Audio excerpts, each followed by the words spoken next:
And I tried hard to be proud of my service, but all I could feel was shame. And racism could no longer mask the reality of the occupation. These were people, these were human beings. I've since been plagued by guilt anytime I see an elderly man, like the one who couldn't walk, who we rolled onto a stretcher and told the Iraqi police to take him away. I feel guilt anytime I see a mother with her children, like the one who cried hysterically and screamed that we are worse than Saddam as we forced her from her home. I feel guilt anytime I see a young girl, like the one I grabbed by the arm and dragged into the street. We were told we were fighting terrorists. The real terrorist was me, and the real terrorism is this occupation. Racism within the military has long been an important tool to justify the destruction and occupation of another country. It has long been used to justify the killing, subjugation, and torture of another people. Racism is a vital weapon employed by this government. It is a more important weapon than a rifle, a tank, a bomber, or a battleship. It is more destructive than an artillery shell, or a bunker buster, or a Tomahawk missile. While all those weapons are created and owned by this government, they are harmless without people willing to use them. Those who send us to war do not have to pull a trigger or lob a mortar round. They do not have to fight the war, they merely have to sell the war. They need a public who is willing to send their soldiers into harm's way. They need soldiers who are willing to kill and be killed without question. They can spend millions on a single bomb, but that bomb only becomes a weapon when the ranks in the military are willing to follow orders to use it. They can send every last soldier anywhere on earth, but there will only be a war if soldiers are willing to fight. And the ruling class, the billionaires who profit from human suffering, care only about expanding their wealth, controlling the world economy.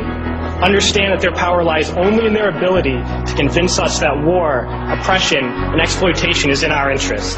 They understand that their wealth is dependent on their ability to convince the working class to die to control the market of another country. And convincing us to kill and die is based on their ability to make us think that we are somehow superior.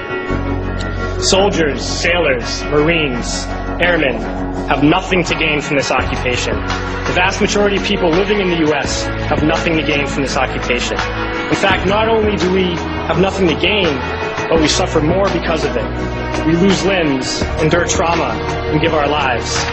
Our families have to watch flag-draped coffins lowered into the earth. Millions in this country without health care, jobs, or access to education must watch this government squander over $450 million a day on this occupation.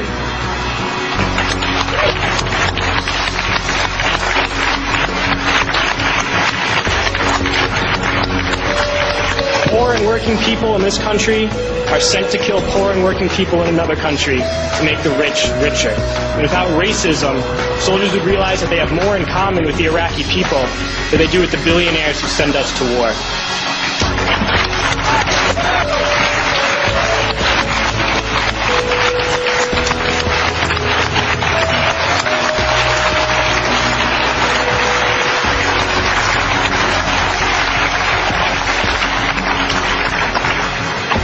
I threw families onto the street in Iraq, only to come home and find families thrown onto the street in this country, in this tragic and unnecessary foreclosure crisis. We need to wake up and realize that our real enemies are not in some distant land. They're not people whose names we don't know and cultures we don't understand. The enemy is people we know very well and people we can identify. The enemy is a system that wages war when it's profitable. The enemy is the CEOs who lay us off from our jobs when it's profitable. It's the insurance companies who deny us health care when it's profitable. It's the banks who take away our homes when it's profitable. Our enemy is not 5,000 miles away. They are right here at home. If we organize and fight with our sisters and brothers, we can stop this war, we can stop this government, and we can create a better world.